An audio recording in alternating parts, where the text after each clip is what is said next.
నమస్తే ఫ్రెండ్స్, నేను మీ Shravani Harsha. Welcome back to our channel. ఇవాళ మన కథ నిర్ణయం.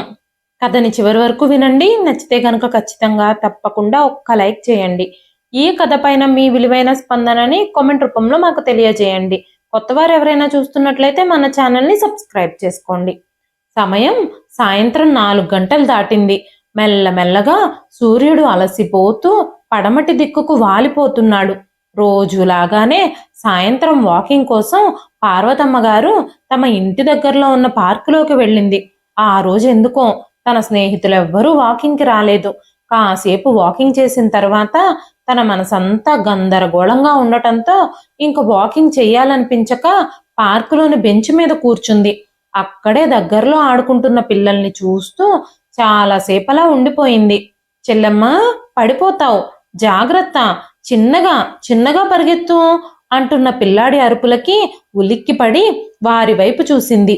చెల్లెల్ని ఎంతో ప్రేమగా ఆడిస్తున్న అన్నయ్యను చూడగానే మనసు మెల్లమెల్లగా గతస్మృతుల వైపు పరుగులు తీసింది. వెంటనే 60 ఏళ్లు వెనక్కి వెళ్ళిపోయింది పార్వతమ్మ. పార్వతమ్మ గారి తల్లి జయమ్మ గారు పురిటి నొప్పులతో బాధపడుతున్నారు. అదే సమయంలో తండ్రి నాగేశ్వరరావు గారు కంగారుగా అటు ఇటు తిరుగుతున్నారు. మనసులోనే దేవుణ్ణి ప్రార్థిస్తున్నారు. అప్పటికే నాగేశ్వరరావు జయమ్మ గార్లకి 3 మగపిల్లలున్నారు. భగవంతుడా, ఈసారైనా నాకు ఒక్క ఆడపిల్లని దయచేయి, మా ఇంటికి మహాలక్ష్మినివ్వు, మా అమ్మని మళ్ళీ నాకు తిరిగివ్వు భగవంతుడా అనుకుంటూ మనసులోనే దేవుణ్ణి ప్రార్థిస్తూ కంగారుగా తిరుగుతూనే ఉన్నారు నాగేశ్వరరావు గారు. కాసేపటికి మంత్రసాని లోపల నుంచి పరిగెత్తుకుంటూ వచ్చి, ఆడపిల్ల పుట్టింది, మీకు మహాలక్ష్మి పుట్టింది అని చెప్పింది. ఆనందంతో ఉక్కిరిబిక్కిరైపోయారు నాగేశ్వరరావు గారు. వాళ్ళ అమ్మే పుట్టింది అనుకొని పార్వతమ్మ అని పేరు పెట్టారు. జయమ్మ, నాగేశ్వరరావు గారు, 3 అన్నయ్యలు ఎంతో అల్లారు ముద్దుగా కాలు కింద పెట్టనీయకుండా పార్వతమ్మ గారిని పెంచారు. పార్వతమ్మ గారు ఏదైనా అడగడమే ఆలస్యం. అందరూ అగ్గగ్గలాడిపోయేవారు ఆమె అడిగింది తెచ్చిచ్చే వరకు. డబ్బుకు కొదవలేని సంపన్న కుటుంబం. 3 అన్నదమ్ముల మధ్యలో ఒక్కగానొక్క ఆడపిల్ల. అమ్మ కంటే మిన్నగా చూసుకునే వదినలు. చూస్తూ ఉండగానే పార్వతమ్మకి పెళ్ళిడొచ్చేసింది.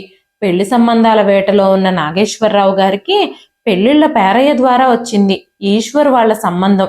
ఈశ్వర్ చేసే గవర్నమెంట్ ఉద్యోగం, వారి కుటుంబం, వారి ఆస్తిపాస్తులు చూసి నాగేశ్వరరావు గారు పార్వతమ్మకి అదే అనువైన సంబంధం అని భావించారు. పెళ్లి చూపులు ఏర్పాటు చేశారు. పార్వతమ్మకి ఈశ్వర్ నచ్చడం, ఈశ్వర్కి పార్వతమ్మ నచ్చడం జరిగిపోయాయి. అంగరంగ వైభవంగా పార్వతమ్మ ఈశ్వర్ల పెళ్లి జరిగిపోయింది. ఈశ్వర్కి భార్య అంటే ప్రాణం. పార్వతమ్మకి పుట్టింటి వాళ్ళని మర్చిపోవడానికి ఎక్కువ సమయమేం పట్టలేదు. పుట్టింట్లో అన్నయ్యలు, తల్లిదండ్రులు చూపించే ప్రేమకి రెట్టింపు ప్రేమ చూపించసాగాడు ఈశ్వర్. అత్తామామల ఆదరాభిమానాలు, భర్త చూపించే ప్రేమతో పార్వతమ్మ ఉక్కిరిబిక్కిరవ్వసాగింది. సంవత్సరం తిరిగేలోపే పార్వతమ్మ నెల తప్పింది అన్న విషయం ఆ కుటుంబాన్ని ఇంకా సంతోషంలో ముంచెత్తింది. అత్తగారు పార్వతమ్మని కాలు కింద పెట్టనివ్వకుండా చూసుకుంటున్నారు. కాలచక్రంలో మరో 9 నెలలు దొర్లిపోయాయి. పార్వతమ్మ పండంటి మగబిడ్డకు జన్మనిచ్చింది. పుట్టింటి వాళ్ళు అందర్నీ పిలిచి బారసాల గ్రాండ్గా జరిపించారు. బాబుకి ప్రవీణ్ అని పేరు పెట్టారు. జీవితం సజావుగా నడుస్తుంది. ప్రవీణ్కి 3 సంవత్సరాల వయసు వచ్చేసరికి విధికి కన్ను కుట్టిందో, దేవుడే పార్వతమ్మను చిన్న చూపు చూశాడో తెలియదు కానీ ఆఫీస్ నుంచి స్కూటర్ మీద ఇంటికి తిరిగొస్తున్న ఈశ్వర్కి యాక్సిడెంట్ అయ్యి అక్కడికక్కడే పార్వతమ్మ గారిని శాశ్వతంగా విడిచిపెట్టి వెళ్ళిపోయాడు. భర్త ఎడబాటును పార్వతమ్మ తట్టుకోలేకపోయింది. చేతిలో చంటి బిడ్డతో దిక్కుతోచని స్థితిలో శూన్యంలోకి చూస్తూ మనుషులెవ్వరికీ ముఖం చూపించలేకపోయింది. తన గదిలోంచి బయటికి రావడమే మానేసింది. అప్పటి వరకు నెత్తి మీద పెట్టి చూసుకున్న అత్తామామలు శనిదేవత అంటూ ఈసడించుకోవడం మొదలుపెట్టారు. ఆ ఇంట్లో ఆదరించే దిక్కు లేదు, ఓదార్చే మనిషి లేరు. తలచెడి పుట్టింటికి వెళ్ళలేక అవమానాల్ని, నిందల్ని దిగమింగుతూ అత్తవారింట్లోనే పడుంది పార్వతమ్మ. ప్రవీణ్కి 6 సంవత్సరాలు వచ్చాయి. స్కూల్లో జాయిన్ చెయ్యాలని మామగారిని అడిగింది. ఈ శనిగాడికి మళ్ళీ స్కూల్ ఒకటా, పనిలో పెడితే 10 రూపాయలన్నా వస్తాయి అన్న మామగారి మాటలకి చురుక్కున చూసింది పార్వతమ్మ. ఆ క్షణమే నిర్ణయించుకుంది, భర్తకొచ్చే పెన్షన్తో తను తిన్నా తినకపోయినా కొడుకును బాగా చదివించుకోవాలి అని అనుకున్నదే తడవుగా ప్రవీణ్ని తీసుకొని ఆ ఇంటి నుంచి బయటకు వచ్చేసింది. పక్కనే ఉన్న టౌన్లో చిన్న రేకుల గది అద్దెకి తీసుకొని తనకు చేతనైన పని చేసుకుంటూ పెన్షన్ డబ్బులతో ప్రవీణ్ని చదివించడం మొదలుపెట్టింది. తండ్రి లేని లోటు ఏనాడు తెలియనివ్వకుండా ప్రవీణ్ కోరిందల్లా ఇస్తూ మంచి స్కూల్లో జాయిన్ చేసింది. ప్రవీణ్ కూడా తల్లి కష్టాన్ని గుర్తించి అనవసరపు ఖర్చుల జోలికి వెళ్లకుండా బుద్ధిగా చదువుకున్నాడు. చూస్తుండగానే ప్రవీణ్ డిగ్రీ చదువు పూర్తయింది. మంచి కంపెనీలో ఉద్యోగం కూడా దొరికింది. ఆ రోజు పార్వతమ్మ ఆనందానికి అవధులే లేవు. పార్వతమ్మ పడిన కష్టం ఫలించినందుకు పార్వతమ్మ, ప్రవీణ్ ఎంతో ఆనందించారు. ఎన్నో రోజుల ఉపవాసం తర్వాత పంచభక్ష పరమాన్నాలున్న విస్తర ముందు కూర్చున్నట్టు ఆనందంతో పార్వతమ్మ కడుపంతా నిండిపోయింది. ఇక పార్వతమ్మ ప్రవీణ్కి పెళ్లి ప్రయత్నాలు కూడా మొదలుపెట్టింది. ఇన్ని రోజులు పార్వతమ్మ వైపు కనీసం తొంగి కూడా చూడని అత్తామామలు, ఆడపడుచు ప్రవీణ్కి ఉద్యోగం వచ్చిందని తెలియగానే పార్వతమ్మ దగ్గరకు వచ్చారు. తన కూతురు స్వాతిని ప్రవీణ్కి చేసుకోమని పార్వతమ్మను బలవత్తం పెట్టింది ఆడపడుచు. పార్వతమ్మ ఏమీ మాట్లాడలేదు. మౌనంగా మనసులోనే నవ్వుకుంది. ప్రవీణ్ హైదరాబాదులో ఉద్యోగంలో చేరిన 1 నెలకి ఆ అద్దెలు ఖాళీ చేయించేసి పార్వతమ్మ గారిని కూడా హైదరాబాద్ తీసుకెళ్లిపోయాడు. అక్కడ డబుల్ బెడ్రూమ్ ఇల్లు అద్దెకు తీసుకున్నాడు. కావలసిన చిన్న చిన్న సామాన్లన్నీ కొనుక్కున్నాడు. హైదరాబాద్ వెళ్ళాక కూడా పార్వతమ్మ ఆడపడుచు పార్వతమ్మ గారి దగ్గరకు వచ్చి, వదినా, నా కూతురైతే మేనత్తవి కాబట్టి నిన్ను బాగా చూసుకుంటుంది. బయట వాళ్ళు ఎలాగైనా బయట వాళ్లే కదా, నా కూతుర్ని చేసుకోవద్దు నా ప్రవీణ్కి అని అడిగింది. కానీ పార్వతమ్మకి కష్టకాలంలో తన్ని వదిలేసిన వాళ్లతో సంబంధం కలుపుకోవాలని అస్సలు అనిపించలేదు. ప్రవీణ్ మాత్రం తన పెళ్లి బాధ్యత మొత్తం తల్లికే వదిలేశాడు. అంతా నీ ఇష్టం అమ్మా, నువ్వు ఎవరిని చేసుకోమంటే వాళ్ళని చేసుకుంటాను, నీకు నచ్చితే నాకు నచ్చినట్టే అని చెప్పాడు. ఇక ఆలస్యం చేయలేదు పార్వతమ్మ. ఎప్పటినుంచో ఆమె దృష్టి దివ్య మీదుంది. తన చిన్ననాటి స్నేహితురాలు జానకి కూతురు దివ్య. విధి తనని వెక్కిరించినప్పుడు కొందరిలాగా తగిన శాస్తి జరిగిందనుకోకుండా తన్ని ఓదార్చడానికి వచ్చింది జానకి. కన్నీళ్లు పెట్టుకుంది. తను కోలుకుని ముందడుగు వేయడానికి ధైర్యం చెప్పింది.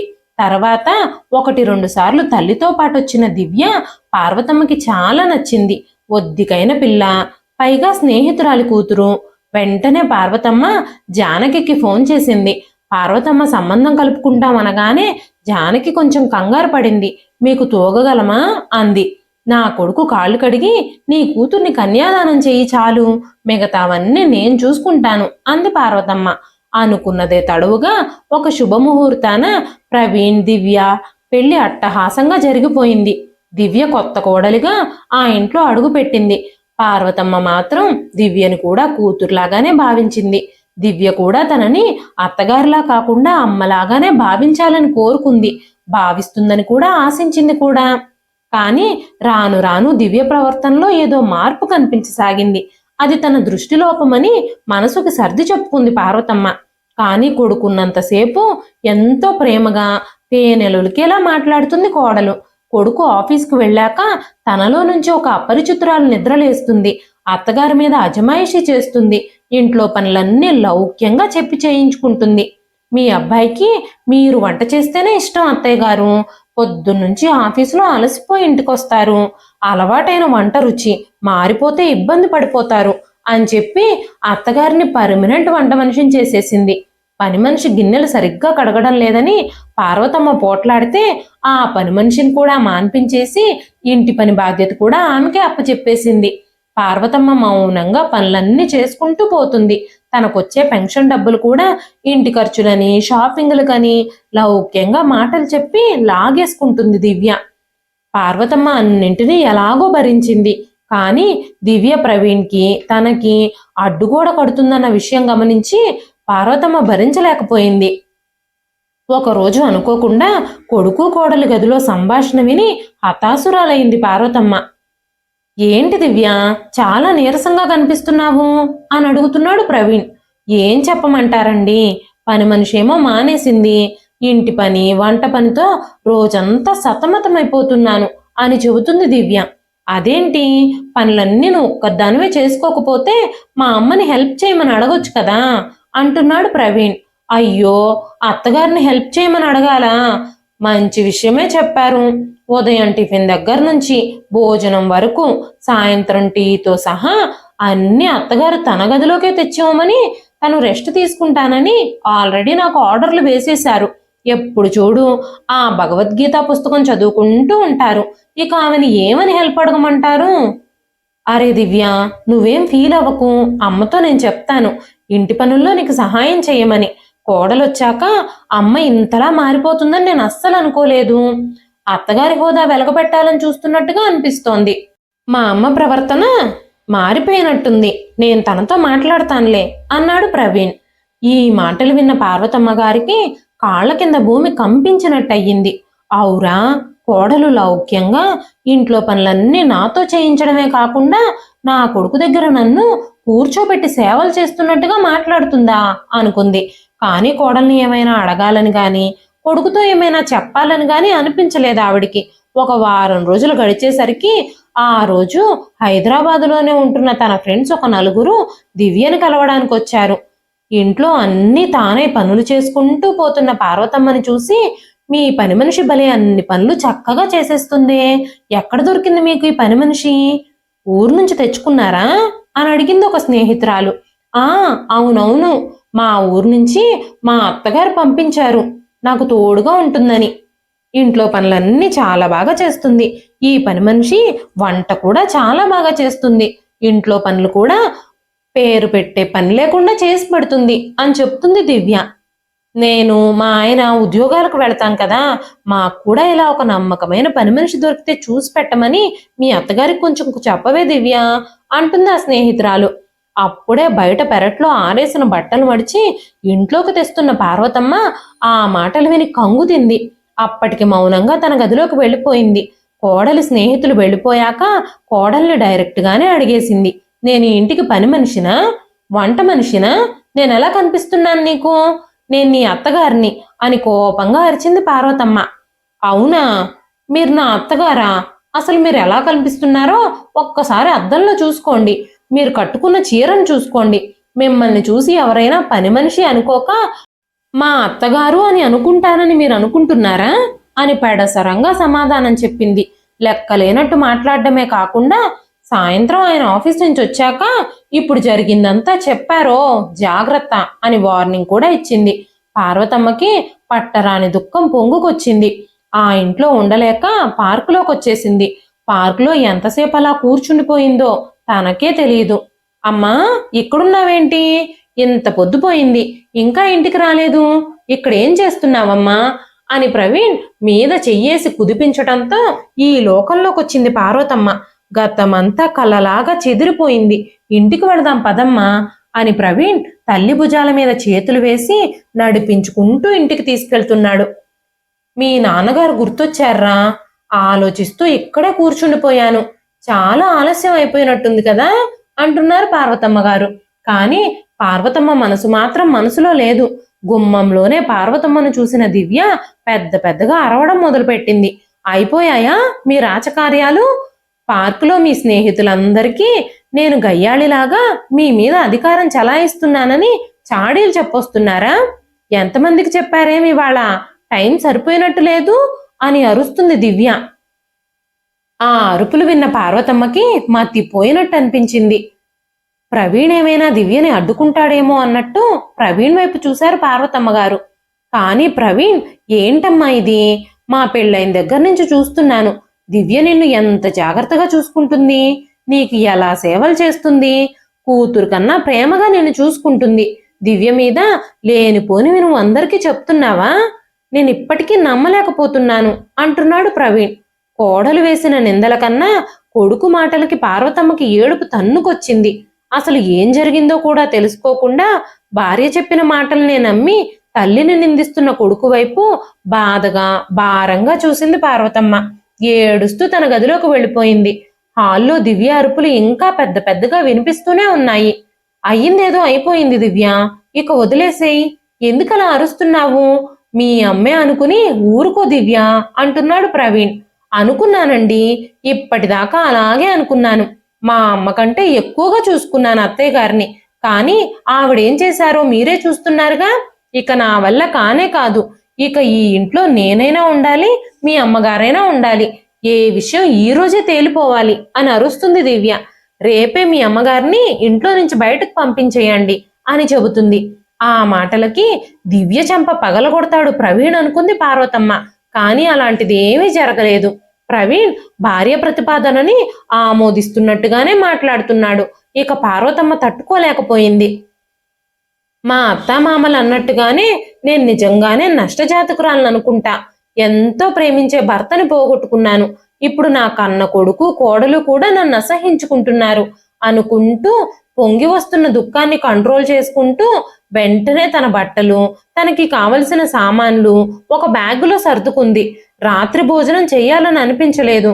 కొడుకు గాని కోడలు గాని భోజనం చేయమని అడగనే లేదు. ఎప్పుడు బయటకు వెళ్ళిపోయిందో తెలియదు. పొద్దున్నే కొడుకు కోడలు లేచేసరికి పార్వతమ్మ గారు ఇంట్లో లేరు. గది తలుపులు మూసే ఉన్నాయి. ఎంతసేపటికి పార్వతమ్మ బయటికి రాకపోవడంతో దివ్య గది తలుపులు తెరిచింది. పార్వతమ్మ గారు గదిలో లేరు. వెంటనే దివ్య ప్రవీణ్ని పిలిచింది. పార్వతమ్మ గారి గదిలో కబ్బోర్డులు కూడా ఓపెన్ చేసి ఉన్నాయి. అందులో పార్వతమ్మ గారి బట్టలు ఏవీ లేవు. ఖాళీగా ఉంది. దివ్యకి ప్రవీణ్కి మెల్లమెల్లగా విషయం అర్థమవుతుంది. ఇంతలోనే ప్రవీణ్ చూపు టీపై మీద ఉన్న రెప్పరెప్పలాడుతున్న పేపర్ మీద పడింది. ప్రవీణ్ వెంటనే దాన్ని తీసుకుని చదవడం ప్రారంభించాడు. ప్రియమైన ప్రవీణ్కు, నేను ఇంట్లో నుంచి వెళ్ళిపోతున్నాను. నాకు ఒంటరితనం కొత్త ఏమీ కాదు. మీ నాన్నగారు మనల్ని విడిచిపెట్టి వెళ్ళిపోయాక నీ చదువు కోసం మీ నాన్నమ్మ తాతయ్యల నుంచి దూరంగా బయటకొచ్చి ఒంటరిగానే గడిపాను. ఒక పూట తిని ఒక పూట పస్తులుండి నిన్ను చదివించి ప్రయోజకుణ్ణి చేశాను. ఇప్పుడు మీ అమ్మ నీకు బరువైపోయింది. నన్ను ఆ ఇంటి నుంచి పంపించేయాలని ఆలోచిస్తున్నారు మీరిద్దరూ. మీకు ఆ శ్రమ అక్కర్లేదు. నేనే ఇంట్లో నుంచి వెళ్ళిపోతున్నాను. ఇంకెప్పుడు ఎలాంటి పరిస్థితుల్లోనూ మీ ఇంటికి తిరిగి రాను. మీరు సంతోషంగా ఉండొచ్చు. ఇట్లు మీ అమ్మ. ఉత్తరం చదవడం పూర్తవగానే ప్రవీణ్ కళ్ళల్లో నీళ్లు తిరిగాయి. అమ్మయ్య, ఈవిడ గారి పీడ విరగడయింది అనుకుంది దివ్య. పార్వతమ్మ పెన్షన్ డబ్బులు కూడా కోడలు అడిగిన వెంటనే ఇచ్చేయడం వల్ల ఆవిడ దగ్గర ఎక్కువగా డబ్బులు లేవు. ఉన్న కొంత డబ్బుతో ఏం చేయాలో అర్థం కాక బస్టాండ్లో బెంచ్ మీద కూర్చుని ఆలోచిస్తూ ఉంది పార్వతమ్మ. చాలాసేపు అలా కూర్చున్న తర్వాత తన పుట్టింటికి వెళ్లాలని నిర్ణయం తీసుకుంది. వెంటనే బస్సు ఎక్కింది. తర్వాత అన్నయ్యలకు ఫోన్ చేసి తను చిన్నప్పుడు అమ్మా నాన్నలతో ఉన్న ఇంటికి చేరుకుంది. తల్లిదండ్రులు చనిపోయాక తన అన్నయ్యలు ముగ్గురు వారి వారి వ్యాపారాల నిమిత్తం పక్కనే ఉన్న టౌన్కి షిఫ్ట్ అయిపోయారు. ప్రస్తుతానికి ఆ ఇంట్లో ఎవ్వరూ ఉండడం లేదు. తన తల్లిదండ్రులు బ్రతికున్నప్పుడు బయటికి ఎక్కడికన్నా వెళ్లాల్సి వస్తే ఇంటికి తాళం వేసి పూల కుండీలో పెట్టేవాళ్ళ తాళాన్ని. పార్వతమ్మ గారు వాళ్ళింటికి చేరుకోగానే అలవాటుగా తాళం కోసం పూల కుండీలో వెతికారు. తాళం అక్కడే ఉంది. ఆ తాళంతో ఇంటి లాక్ ఓపెన్ చేశారు. లోపలికి వెళ్లారు. ఆ ఇల్లంతా ఎన్నో రోజులుగా ఎవ్వరూ లేకపోవడంతో దుమ్ము పట్టిపోయింది. ఇంటి పైకప్పంతా బూజు పట్టుంది. వెంటనే పార్వతమ్మ గారు చీర కొంగు నడుముకు బిగించి ఆ ఇల్లంతా శుభ్రం చేశారు. వసారాలో మంచం వేసుకొని కూర్చున్న పార్వతమ్మ గారికి తన బాల్య స్మృతులన్నీ జ్ఞాపకానికి వచ్చాయి. ఆ తర్వాత కాసేపటికి అన్నయ్యలు వదినలు అందరూ ఆ ఇంటికి చేరుకున్నారు. పార్వతమ్మ గారు గత కొంతకాలంగా తన కొడుకు ఇంట్లో జరుగుతున్న పరిస్థితులన్నీ అన్నయ్యలకు వివరించి చెప్పారు. ఎంతో అల్లారు ముద్దుగా పెంచుకున్న చెల్లెలు ఎలాంటి పరిస్థితుల్లో ఉందో అని అన్నయ్యలు ముగ్గురు ఎంతగానో బాధపడ్డారు. వదినలు పార్వతమ్మ గారిని దగ్గరకు తీసుకుని ఓదార్చారు. అన్నయ్యలు ముగ్గురు పార్వతమ్మ గారిని తమ ఇంటికి రమ్మన్నారు. కానీ అన్నయ్యలందరూ తమ కొడుకు కోడళ్లతో కలిసి ఉంటున్నారు. అందువల్ల పార్వతమ్మ గారు తన అన్నయ్యలతో కలిసి వెళ్ళడానికి నిరాకరించారు. పార్వతమ్మ గారికి పెళ్లి సమయంలో కట్నంగా 5 ఎకరాల భూమినిచ్చారు తల్లిదండ్రులు. ఆ భూమి అన్నయ్యలు కౌలుకిచ్చి ప్రతి సంవత్సరం పార్వతమ్మ గారికి ఆ డబ్బులు పంపించేవారు. అవే తన కొడుకు చదువుకు ఎంతగానో ఉపయోగపడేవి. కొడుకు పెళ్ళైన దగ్గర నుంచి కోడలి ఆడంబరాలకు ఖర్చయిపోవడం మొదలయ్యాయి. అన్నయ్యలు ముగ్గురు, పార్వతి, నువ్వు మాతో రావడానికి ఒప్పుకోవడం లేదు కాబట్టి నువ్వు మన ఇంట్లోనే ఉండు. ఆ 5 ఎకరాల మీద వచ్చే కౌలు నీకే తెచ్చిస్తాం. నీకెలాగూ పెన్షన్ డబ్బులు వస్తాయి, ఇక నువ్వు హాయిగా నిశ్చింతగా బతకొచ్చు, ఇంకా ఏదైనా కావాల్సి వస్తే మేము చూసుకుంటాం అని చెప్పి ప్రతి నెల వచ్చి నిన్ను చూసెళ్తూ ఉంటాం అని కొంత డబ్బు పార్వతమ్మ గారి చేతిలో పెట్టి అన్నయ్యలు వదినలు అక్కడి నుంచి వెళ్ళిపోయారు.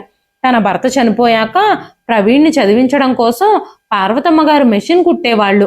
పార్వతమ్మ గారు బాగా ఆలోచించి అన్నయ్యలు వదినలు ఇచ్చిన డబ్బుతో ఒక కుట్టు మిషన్ కొన్నారు. తర్వాత రోజు చుట్టుపక్కల వారికి తనని తాను పరిచయం చేసుకొని తన కుట్టు పని గురించి వివరించి చెప్పారు. మెల్లమెల్లగా చాలా మంది తమ బట్టలు కుట్టమని పార్వతమ్మ గారికి ఇచ్చేవారు. అలా చాలా మంది ఆడవాళ్లు పార్వతమ్మ గారికి పరిచయం అయ్యారు.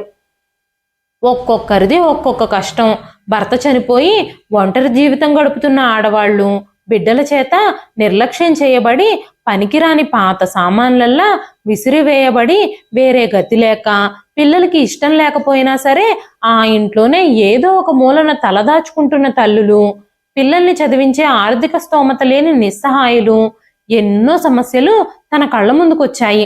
వాళ్ళందరికీ ఎలాగైనా సహాయం చెయ్యాలి అని పార్వతమ్మ గారి మనసు తప్పించిపోతూ ఉండేది. కానీ ఎలా చెయ్యాలి? కుట్టు మిషన్ మీద తనకొచ్చే ఆదాయం చాలా తక్కువ. పొలం కవులు, పెన్షను ఇవన్నీ కలుపుకుంటేనే తనకి రోజులు గడుస్తాయి. ఎంత చెయ్యాలనున్నా ఏమీ చెయ్యలేని నిస్సహాయత. అలాంటి సమయంలో రియల్ ఎస్టేట్ వాళ్ళు ఆ ఊర్లో ఒక వెంచర్ స్టార్ట్ చేశారు. తనకి తల్లిదండ్రులు ఇచ్చిన 5 ఎకరాలు, ఒక్కో ఎకరం ₹1,00,00,000, మొత్తం 5 కోట్ల ధర పలకడంతో దాన్ని అమ్మేశారు పార్వతమ్మ గారు. తన భర్త ఈశ్వర్ గారి పేరుతో ఒక ట్రస్ట్ని ఏర్పాటు చేశారు. తన ఇంటిని ఒక శిక్షణా కేంద్రంగా మార్చారు. ఒంటరి మహిళలకి కుట్టు మిషన్ నేర్పించడం మొదలుపెట్టారు. ఆ విధంగా వారికి ఉపాధి కల్పించాలని వృద్ధుల కోసం అదే ఊర్లో ఆశాకిరణం అనే ఆశ్రమాన్ని కూడా స్థాపించారు. క్రమక్రమంగా ఆవిడ చేసిన సేవా కార్యక్రమాలు చుట్టుపక్కల నలుమూలలా విస్తరించసాగాయి. అనేక సేవా సంస్థలు ముందుకొచ్చి ఆమెకు సపోర్టుగా నిలబడ్డారు. తను చెయ్యాలనుకున్న దానికన్నా ఇప్పుడు ఎంతో మందికి చేయూతనివ్వగలుగుతున్నారు పార్వతమ్మ గారు. త్వరలోనే పిల్లల కోసం ఒక వెంచర్ని స్టార్ట్ చేయాలి అని అనుకుంటున్నారు. తల్లిదండ్రులు లేని, తల్లిదండ్రులున్నా పిల్లల్ని చదివించే పరిస్థితుల్లో లేని వారి కోసం, అనాథ పిల్లలకు, ఆర్థిక పరిస్థితులు సరిగ్గా లేని పిల్లలకు ఉచిత విద్య, వైద్యం అందించడం కోసం ఆవిడిప్పుడు తాపత్రయపడుతున్నారు. మొదట్లో పార్వతి గారు ఒంటరిగా ఉన్నానని బాధపడేవారు. తనకి అప్పుడప్పుడు జీవితంలో తనకి ఎదురైన చేదు జ్ఞాపకాలు గుర్తుకొచ్చేవి. తన కొడుకు ప్రవీణ్ గుర్తుకొచ్చి మనసంతా బాధగా అయిపోయేది. చదువు లేక, బిడ్డని చదివించే స్తోమత లేక తను ఎంతగా బాధపడిందో గుర్తుకొచ్చి తను ఎదుర్కొన్న కష్టాలు ఇతర ఆడపిల్లలు ఎదుర్కోకూడదు అని అనిపించింది. పేద ఆడపిల్లలందరినీ చదివించే బాధ్యత తీసుకుంది. ఇన్ని రోజులు కొడుకు కోసమే బ్రతికింది. ఇప్పుడు తనకి ఎంతో మంది పిల్లలు, ఎంతో మంది అక్కలు, చెల్లిళ్ళు. తనిప్పుడు ఒంటరి కాదు, వసుదైక కుటుంబంగా మారిపోయింది. ఆమె చేస్తున్న సేవా కార్యక్రమాలు మెల్లమెల్లగా నలుమూలలకి విస్తరించాయి. అనేక సేవా సంస్థలు ఆమెకు మద్దతివ్వడమే కాకుండా ఆమెను సత్కరించారు కూడా. ఒకరోజు ఉదయాన్నే టీవీలో న్యూస్ ఛానల్ ఆన్ చేసిన ప్రవీణ్కి ఆ జిల్లా కలెక్టరు తన తల్లిని సన్మానిస్తున్న దృశ్యం టీవీ న్యూస్లో కనిపించింది.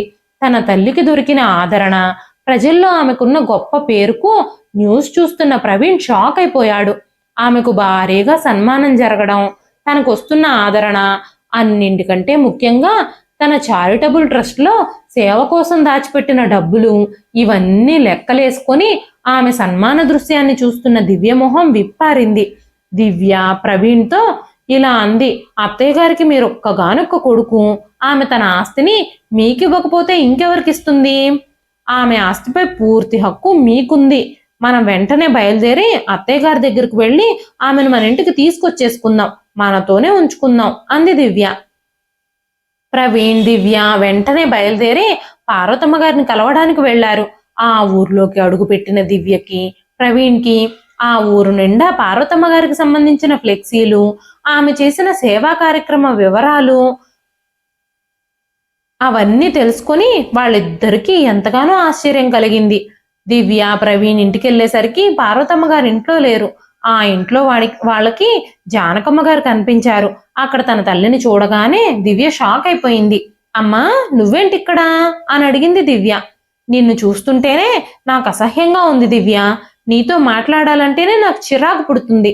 నాకు దూరంగా ఉండు అన్నారు జానకి గారు. అమ్మా, నువ్వు మా అత్తగారి మాటలే నమ్ముతున్నావా? దివ్య, పార్వతి నీకు అత్తగారి కంటే ముందుగానే నాకు స్నేహితురాలు. నన్ను నమ్మి నిన్ను కోడలుగా చేసుకుంది. కానీ నువ్వేం చేశావు? నిన్ను కన్న కూతుర్లా చూసుకుంటున్న అత్తగారిని ఇంటి నుంచి బయటకు పంపించడానికి ఎంత దిగజారిపోయావు. పార్వతి నాకు చిన్నప్పటి నుంచి తెలుసు. తను ట్రస్ట్ మొదలుపెట్టిన దగ్గర నుంచి నేను తనతో పాటే ఉంటున్నాను.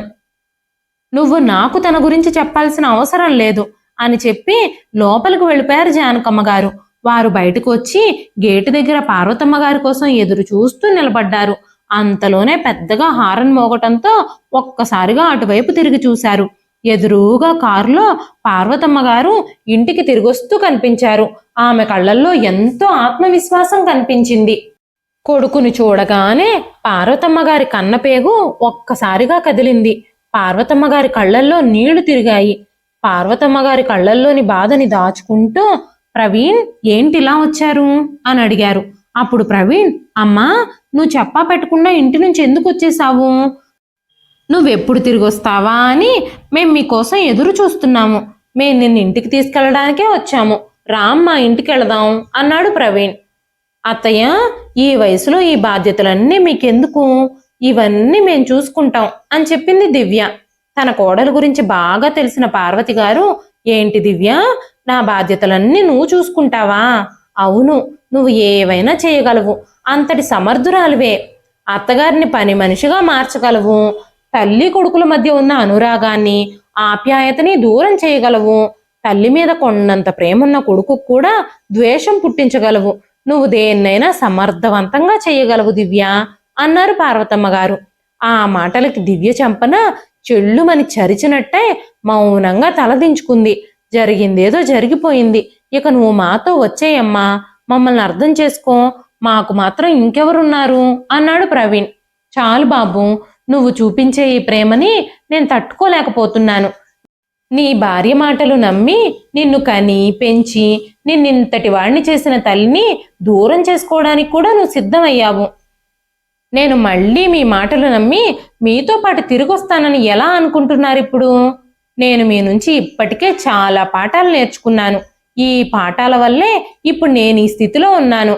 నేను ఆ రోజు తీసుకున్న నిర్ణయం నా జీవితాన్నే మార్చేసింది. నేను ఇప్పుడు చాలా సంతోషంగా ఉన్నాను. ఆ రోజు మీరు నన్ను ద్వేషించి ఉండకపోతే, ఇంటి నుంచి పంపించేయాలి అని అనుకుని ఉండకపోతే, నేను బాధపడుతూ అక్కడే ఉండి ఇంకా ఎన్నెన్ని చూడాల్సి వచ్చేదో. మీరు నాకు మంచే చేశారు. నన్ను అసహించుకోవడం వల్లే ఈ రోజు నేను ఇంతమంది ప్రేమని పొందగలుగుతున్నాను. అంత బాధని అనుభవించడం వల్లే నాకులాగా బాధపడే వారి గురించి ఆలోచించగలుగుతున్నాను. ఇక ఎప్పటికీ మీరు నా కుటుంబంలో భాగం కాలేరు. ఇప్పుడు నేను ఏదైతే ఏర్పరచుకున్నానో అదే నా కుటుంబం. ఈ రోజు నా చుట్టూ ఎవరెవరైతే ఉన్నారో వాళ్లే నా కుటుంబ సభ్యులు. మీరు ఏ ఆస్తి కోసమైతే నా దగ్గరకు వచ్చారో అది మీకు ఎప్పటికీ దక్కదు. నా తర్వాత కూడా ఈ ట్రస్ట్ ఇలాగే కొనసాగే ఏర్పాట్లు నేను చేశాను. నన్ను మీతో తీసుకెళ్లి ఈ డబ్బు మొత్తం మీ సొంతం చేసుకోవాలని ఆశపడుతున్నారేమో. మీ ఆశ తీరదు. ఇక మీరు వెళ్ళొచ్చు అని చెప్పి తన గదిలోకి వెళ్ళిపోయారు పార్వతమ్మ గారు. పార్వతమ్మ గారు వెళ్లిన వైపే చేష్టలుడిగి చూస్తూ ఉండిపోయారు కొడుకు కోడలు. ఇదండి ఈ రోజు కథ. ఈ కథ మీకు ఎలా అనిపించింది? కథ నచ్చితే ఒక్క లైక్ చేయండి. మరెన్నో ఇలాంటి ఇంట్రెస్టింగ్ కథల కోసం మన ఛానల్ని సబ్స్క్రైబ్ చేసుకోండి. ఈ కథ పైన మీ విలువైన స్పందనని కామెంట్ రూపంలో మాకు తెలియజేయండి. మరొక మంచి కథతో మళ్ళీ కలుస్తానండి. అంతవరకు సెలవు.